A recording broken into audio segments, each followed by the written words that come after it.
2026 சனி பயிற்சி மிதுன ராசிக்கு எப்படி இருக்குன்னு பார்க்க போறோம். இந்த வருடத்துல உங்களுக்கு நடக்கக்கூடிய நல்ல மற்றும் கெட்ட விஷயங்கள் என்னென்ன இருக்குன்னு பார்க்கலாம் வாங்க. சனீஸ்வர பகவான் மிதுன ராசிக்கு 10ஆம் இடத்துல அமர்ந்திருக்காரு. 10ஆம் இடத்தில் சனி அமர்வது நல்லது. புதிய தொழில் செய்யறதுக்கும் அது இல்லாம உங்க ராசிக்கு சனி ஒரு நல்ல கிரகம், பாக்கியாதிபதி ஆவாரு. அப்போ அவர் தந்தை வழி தொழில்கள் ஏதாவது இருந்தாலோ இல்ல புதிய தொழில்கள் ஏதாவது முயற்சி செய்தாலோ உங்களுக்கு நிறைய பாசிட்டிவான விஷயங்கள் ஏற்படுத்தி கொடுப்பார். அதனால புதிய தொழில் முயற்சி செய்யறீங்கன்னாக்கா இந்த 2.5 வருஷ காலங்கள் உங்களுக்கு சாதகமான அமைப்பா இருக்கும்.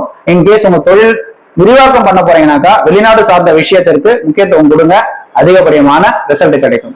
அதே போல நீங்க ஏதாவது ஆன்லைன் பிசினஸ் பண்ணணும்னாக்கா வெளிநாடு சம்பந்தமான பொருட்களை உள்நாட்டுல சேல் பண்ணணும்னு நினைச்சாலும் நீங்க தாராளமா எடுத்து சேல் பண்ணலாம். இதெல்லாம் மிதுன ராசிக்கு சாதகமான காலமா இருக்கும். மேலும் பாத்தீங்க அப்படின்னாக்கா சில விஷயங்கள்ல நீங்க கவனமா இருக்கும்போது உங்களுக்கு நிறைய பாசிட்டிவான விஷயங்கள் நடக்கும். சனீஸ்வர பகவான் 3ஆம் பார்வையாக உங்களுடைய 12வது வீட்டை பார்ப்பார். இந்த 12வது வீட்டை பார்க்கும்போது இப்போ தூக்கம் கொஞ்சம் குறைபடும், ஏதாவது யோசனைகள் அதிகமா இருக்கும், இரவுல லேட்டா தூங்குறது, காலையில லேட்டா எழுந்துக்கிறதுலாம் அதிகமா இருக்கும். அயன சயன போகம் சொல்லக்கூடியதான் 12ஆம் இடம். அப்போ அயனம்ன்றது பயணங்கள் மேற்கொள்றது, சயனம்ன்றது தூக்கத்துல முக்கியத்துவம் கொடுக்கறது, போகம்ன்றது வாழ்க்கையில இதெல்லாம் கொஞ்சம் சரியான முறையில வச்சீங்கன்னாக்கா உங்க வாழ்க்கை அழகாக பயணிக்கும். அதனால ரொம்ப நேரம் தூங்காதீங்க, தேவையில்லாத விஷயத்துக்கு இன்வால்வ் ஆகாதீங்க, இதெல்லாம் பயன்படுத்திங்க. அடுத்தது சனீஸ்வரன் உங்களுடைய 4ஆம் இடத்தை பார்வையிடுறார். இப்ப 4ஆம் இடத்தை பார்வையிடும் போது என்னன்னாக்கா இது சுகஸ்தானம். ஆல்ரெடி 12ஆம் இடமும் பாதிக்குது, 4ஆம் இடமும் பாதிக்குது.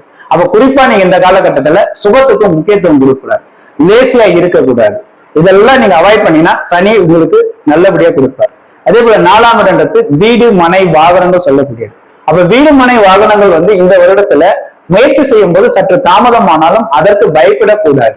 அதற்கு வீடு நல்லா சீக்கிரமா அமையணும் அப்படின்னும் போது ஒரு முறை திருநள்ளாறு போயிட்டு ஒரு வழிபாடு ஒரு அர்ச்சனை பண்ணிட்டு வர்றது, தொடர் விநாயகர் வழிபாடு செஞ்சுட்டு வரும்போது வீடு வாகனங்கள் ஏதாவது வாங்கணும்னு விருப்பப்பட்டீங்கன்னா சீக்கிரமா அமைச்சு கொடுப்பார். பொதுவா பழைய வீடு பழைய விஷயங்கள்லாம் உங்களுக்கு உறுதுணையா இருக்கும். அடுத்தது சனீஸ்வரன் பாத்தீங்கன்னாக்கா உங்க ராசிக்கு 7ஆம் இடத்தை பார்வையிடுறார்.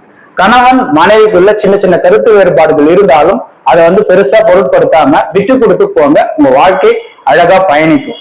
இந்த காலகட்டத்துல உங்களுக்கு மனைவி குடும்பம் தாயார் சார்ந்த விஷயத்துல விட்டு கொடுத்துட்டு மற்ற விஷயங்கள்ல தொழில் சார்ந்த விஷயத்துல அதிக போக்கஸ் பண்ணுங்க, வெற்றியை கொடுக்கும். திருநள்ளாறு வழிபாடு விநாயகர் வழிபாடு உங்களுக்கு சாதகமான பலனை ஏற்படுத்தி கொடுக்கும். நன்றிங்க. சிவாய நம.